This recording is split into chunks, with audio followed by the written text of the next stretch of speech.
Welcome back to the Aslan Health Podcast. I'm Dr. Mike Hauman, and today we'll be discussing new literature regarding the timing of your coffee and your caffeine dose.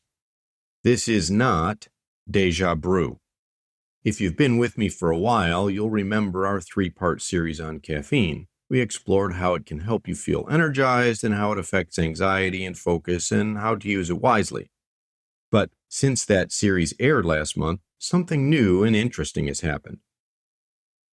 A colleague sent me some very recent research findings so compelling and so practical that they prompted this standalone follow-up episode. This current research demonstrates that when you drink coffee might be just as important as how much you consume.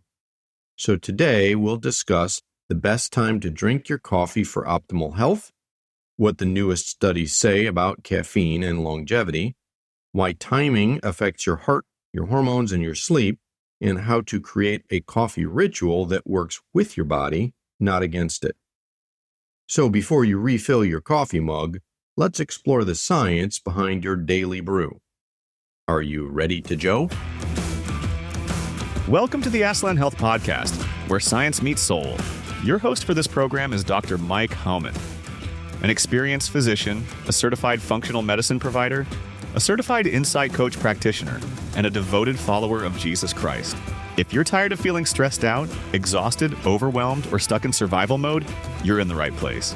So take a deep breath. Let's be transformed by the renewing of our minds. Here's Dr. Mike.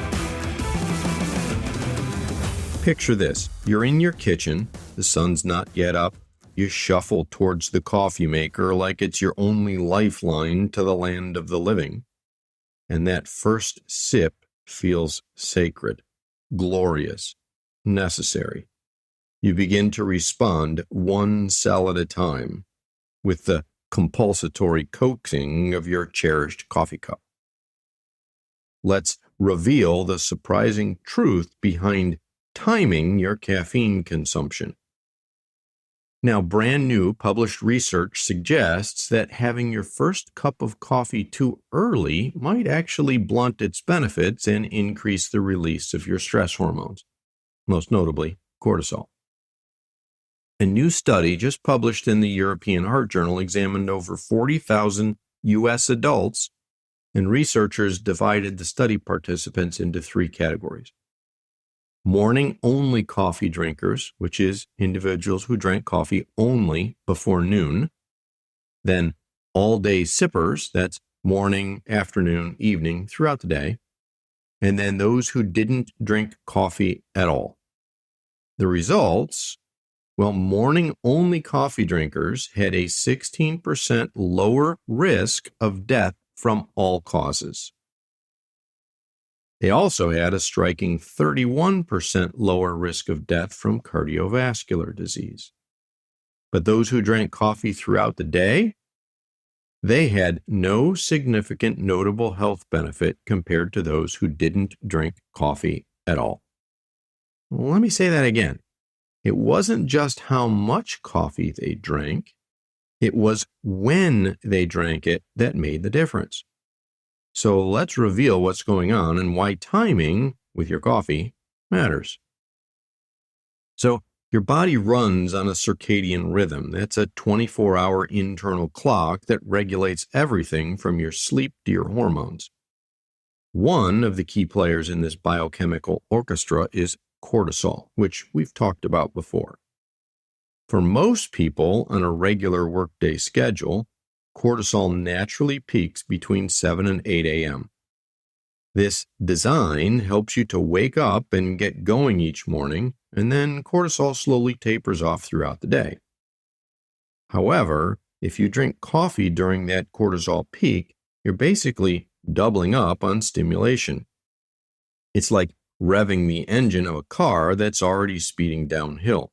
You don't need the gas just yet. Instead, studies suggest that the best time for coffee is between 9:30 and 11:30 a.m., when your cortisol levels begin to dip or drop. That's when caffeine provides the lift that you actually want, without overwhelming your system with excessive stimulation. Now, allow me to provide a brief reminder of what coffee does in your body. That may be helpful.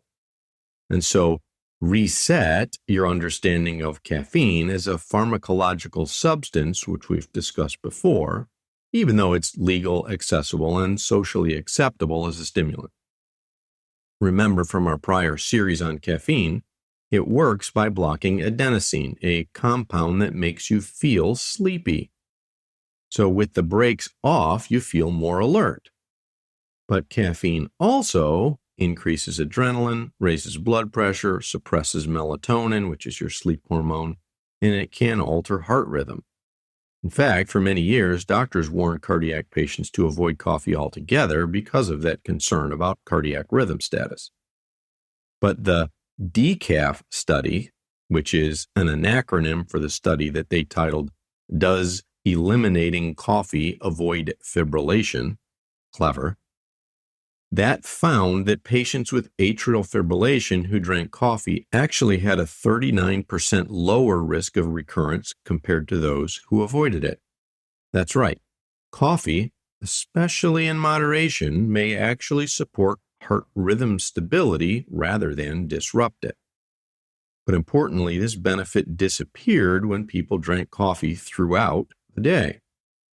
So, what's the coffee cup sweet spot?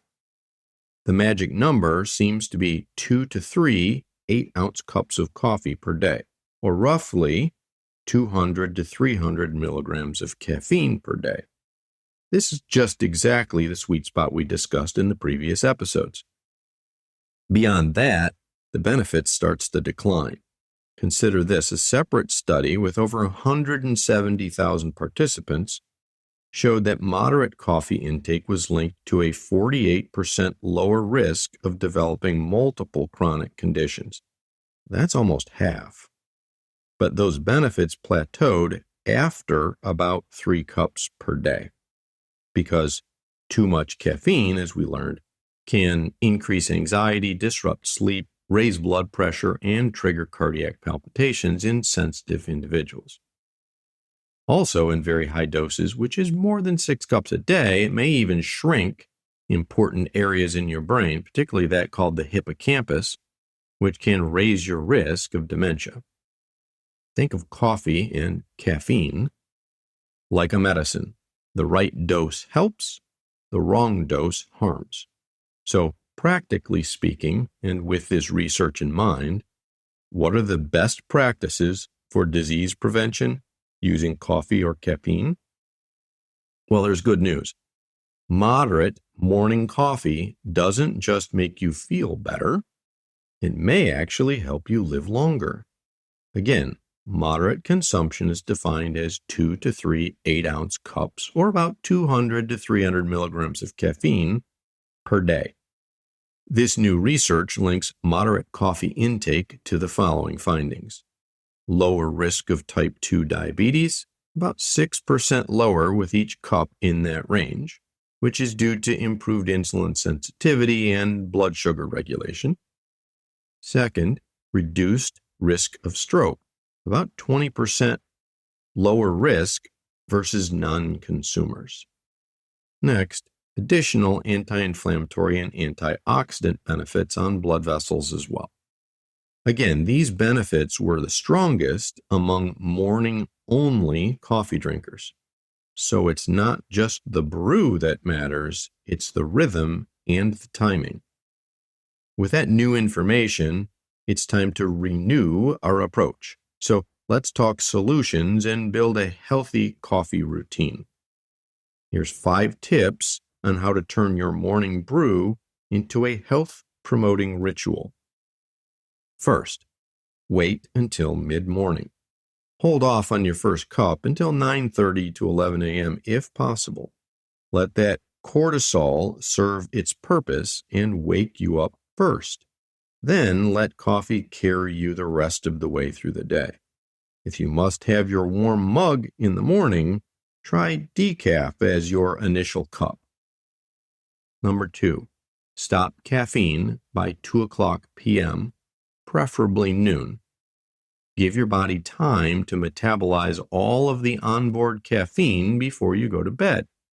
especially true if you happen to be a slow metabolizer or if sleep is a struggle for you. Number 3, limit consumption to 2 or 3 cups maximum per day. That's the sweet spot for heart, brain, and metabolic benefits that we discussed earlier. More is not better. It's just more likely to cause side effects. Number 4, go simple. Skip the syrupy sugar bombs and the high-fat creamers. The health benefits of coffee vanish in a sea of caramel drizzle and partially hydrogenated vegetable oil cream substitutes. Fifth and final, or pentultimately if you prefer, listen to your body. If coffee makes you anxious, jittery, restless, or negatively impacts your sleep, it may not be best for you. If you're no longer enjoying the benefits and now feel enslaved to your coffee habit, do yourself a favor and listen to the Aslan Health 3-part series on caffeine.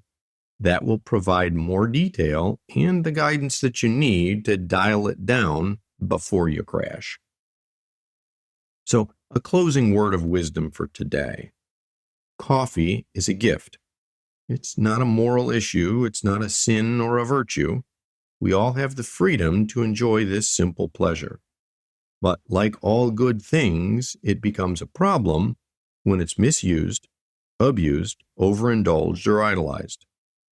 Used wisely, it can be beneficial to your wellness routine as a simple, thoughtfully informed act of stewardship over your body's energy, alertness, and resilience.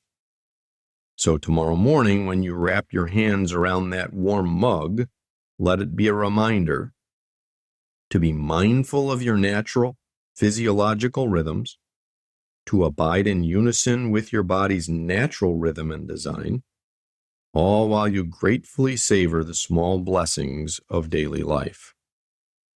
Well, my friend, if today's episode has helped you, please subscribe and follow the Aslan Health Podcast for more content. If you want more information about what was covered in this episode, please check out the resources attached to this show, or visit the previously released series on caffeine and coffee for more details.